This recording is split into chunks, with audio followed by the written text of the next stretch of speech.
With me now is Michael Presley Bobbitt, a resident of Cedar Key, Florida, who chose to ride out the storm in his home so he could help elderly residents. Hey, thanks so much for joining us. Yeah, thank you so much for having me. First, if you can just walk us through your experience and what it was like and how you're doing this morning after going through all of that. Sure. So I live on a tiny island called Cedar Key. We're 3 miles out into the Gulf of Mexico from the mainland, just totally exposed out here in the Gulf. And it was terrifying. I've been through dozens of hurricanes in my lifetime, and some of this footage that you're showing here that I shot shows the level of complete and total destruction of our island. Almost all of our commercial buildings are destroyed. Some of them are just missing.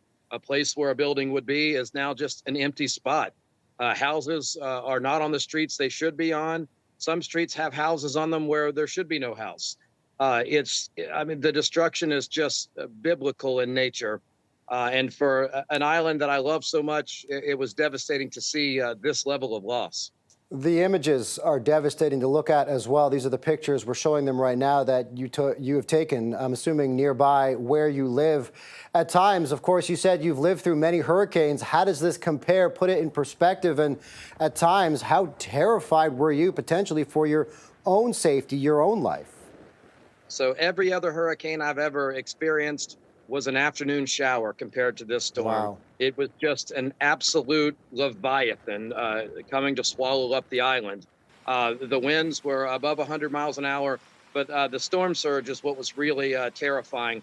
The biggest hurricane we've ever had on the island had 7 feet of storm surge. This hurricane had 14 feet, so more than double. Most of our town was completely consumed by water. And when that water arrives, it doesn't arrive in a slow, pleasant trickle. It's a raging torrent. With the force of a locomotive. It was the most afraid I've ever been in my life. And I'm a weather enthusiast. I thought I'd seen everything. This was something entirely different. Wow. From what I understand, you stayed home to help some elderly residents. How are they doing after all this? So we were able to rescue 2 elderly folks in the middle of the night from a low-lying house and get them to my house up on top of a hill. I would have preferred to leave, but we just had a handful of people that refused to go, and I knew that some of them would be ill prepared to deal with the conditions that were coming. So I had a rescue boat and some tactical gear set aside, and I stayed behind to see what I could do to help. The island is totally closed now. Our bridges were completely inundated with water. We're isolated out here waiting for help. And those of us that are here are doing everything we can to start putting the island back together. But this recovery is going to be measured in years, not in months. Well, Michael, we really appreciate you sharing your story with your friends north of the border here in Canada.